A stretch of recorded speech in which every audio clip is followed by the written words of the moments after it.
Hey, what is up guys? So a few months ago, Redmagic released their flagship gaming phone, which is the Redmagic 8S Pro, which we have here, and this thing is an absolute beast. I just love everything about it and it's my favorite phone, but just after only 5 months, this beast now has a bigger bro, which is the Redmagic 9 Pro. Right, so without further ado, let's get right into it. Okay, so let's do a quick unboxing. So as you see here, the box looks very minimalistic compared to its predecessor, and inside we have another box that contains the SIM ejector tool, a warranty card, and a clear case. Then we got the Redmagic 9 Pro and a whopping 80-watt ultra-fast charger and a charging cable. Now going back to the Redmagic 9 Pro, I must say this thing looks absolutely gorgeous. It's made out of aviation aluminum middle frame and a double-sided glass, and it looks freaking cool. By the way, this is the Snowfall variant, and here's both the 8S Pro and the latest 9 Pro. They look both nice and futuristic. I just love how they meticulously designed these phones. So which design you like most? Just let me know in the comments below.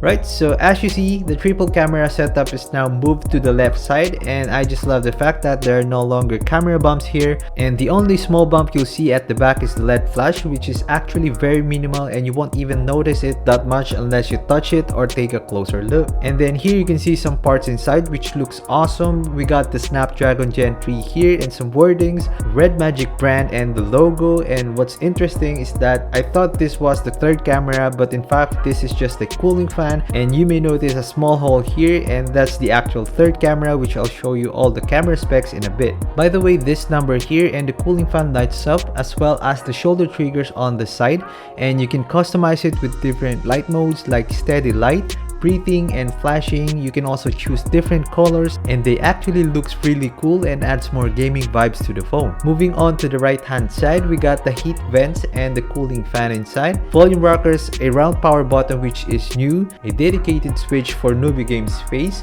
a microphone, and the RGB shoulder triggers on both ends. Then on the left side, we got the air intake for the cooling fan, and they pretty much moved all the buttons on the right side of the phone, which in my opinion is better because it makes it easier to access those buttons on just one side using your thumb. Then on top, we got the enhanced audio jack, an IR blaster, a speaker, and a microphone. Then at the bottom, we got the SIM card tray, third microphone, making it a triple microphone setup, a USB-C port, and another speaker. And these dual firing speakers features TTS-X ultrasound optimization, which I'll show you in a bit. Right, so moving on to the screen, the Redmagic 9 Pro is equipped with 6.8 inches AMOLED screen, 2480 by 1116 pixels, 120 Hz screen refresh rate, making scrolling and swiping buttery smooth. It also has 1600 nits of peak brightness, so it's pretty bright even outdoors. It also has an instant touch sampling rate of 2000 Hz and an overall touch sample rate of 960 Hz. It also boasts a 5th generation UDC technology and a 93.7% screen to body ratio that offers a full screen experience that's perfect for gaming and watching movies.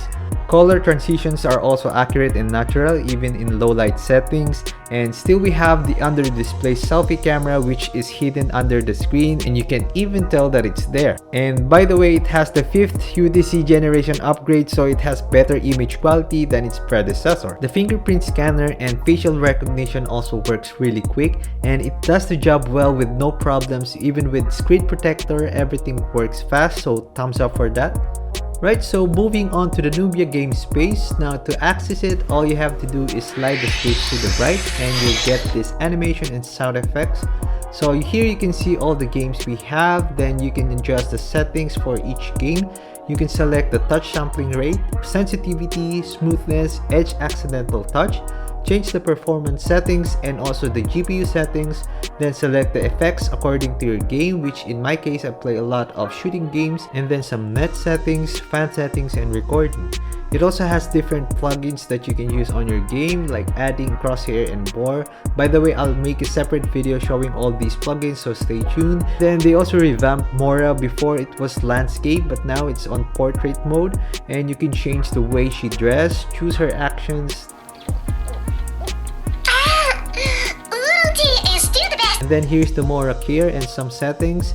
You can even use Mora as an alarm, then also take pictures with her, which is pretty cool, right? So moving on, these shoulder triggers are 520 Hz lightning fast with an incredible response rate of 7.4 milliseconds. They also increase the touch sensitivity by 20% and touch area by 90% from the previous model, reducing the likelihood of missed inputs. And based on my experience, they are super responsive and I love to use them on FPS games like CODM, Farlight, and other games.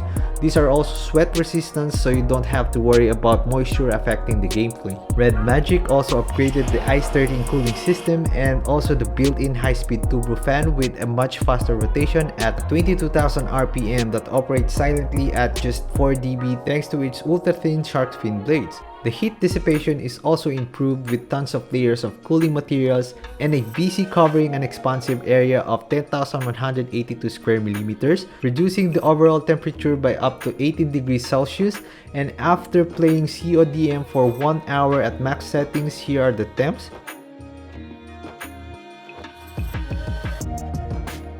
So as you see, the Ice 13 cooling system works pretty well. The Redmagic 9 Pro is equipped with the latest Snapdragon 8 Gen 3 processor and a dedicated gaming chip, and the CPU and GPU performance have been significantly improved while their power consumption has been reduced. It features a 32% increase in CPU performance and a 34% increase in GPU performance, and their power consumption have been reduced by 34% and 38% respectively, saving more battery for more hours of gaming. And aside from that, it features a large dual-cell 6500 mAh battery, which is 500 mAh more from the previous model and the largest Redmagic phone battery to date. And it's also paired with a whopping 80-watt super fast charging. This will surely last you for a few days and will only take you for about a few minutes to fully charge it. And with all these features, nothing can really stop you from gaming all day, right? So games like Genshin Impact, CODM, Farlight, and other games runs buttery smooth at max settings, and I didn't encounter any frame drops or high temps during the game, and I am really impressed with its performance. I also did some benchmark and here are the results. So as you see, it did pretty well and it beats the number 1 on the list, and I'm not even surprised anymore because Redmagic does this all the time. The Redmagic 9 Pro is also equipped with 16 gigs of RAM and can be extended with another 10 more gigs, giving you 26 gigs of RAM, which is a lot. It also has 512 gigs of storage for all your media files and games. Moving on to the speakers, these are dual 3-dimensional 1115K speakers with 5 magnetic sound units producing a super large 1.6cc sound cavity. It also features Snapdragon sound with DTS:X Ultra and they sound pretty good. It also features large 0815 super linear motor that provides stronger vibrations and lower noise, making movie marathon and playing games more immersive. Right, so moving on to the cameras, the first one here is the Samsung GN550 main camera that comes with the OIS optical image stabilization. Then the second camera is the Samsung JN1 50 megapixels ultra-wide angle camera that comes with an optimized distortion correction algorithm. And then the third one, we have the 2 megapixels f2.4 macro lens. Then of course the under the display selfie camera that houses 16 megapixels f2.0 wide lens. Right, so here are some sample photos and videos taken using the main cam.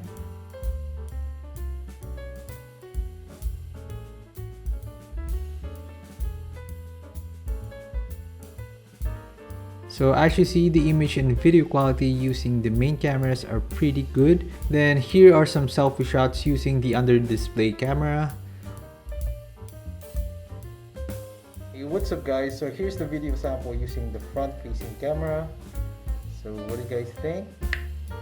Right, so there you go guys. I must say that this is now my favorite gaming phone. It has everything I need. It has a huge battery capacity with super fast 80-watt charger, tons of RAM, decent amount of storage. It's equipped with the most powerful processor and GPU. It has some great set of cameras, an awesome huge screen with no camera holes, stunning design and gaming RGBs with some super responsive triggers and effective cooling system. Then I must say that I'm so impressed and got everything I need from a gaming phone. So of course I highly recommend it and you won't go wrong with this gaming phone, I swear. So if you guys are interested, just check the link in the description below, and if you guys have any question, just drop it in the comments. Thank you so much for watching and I'll see you guys in the next one.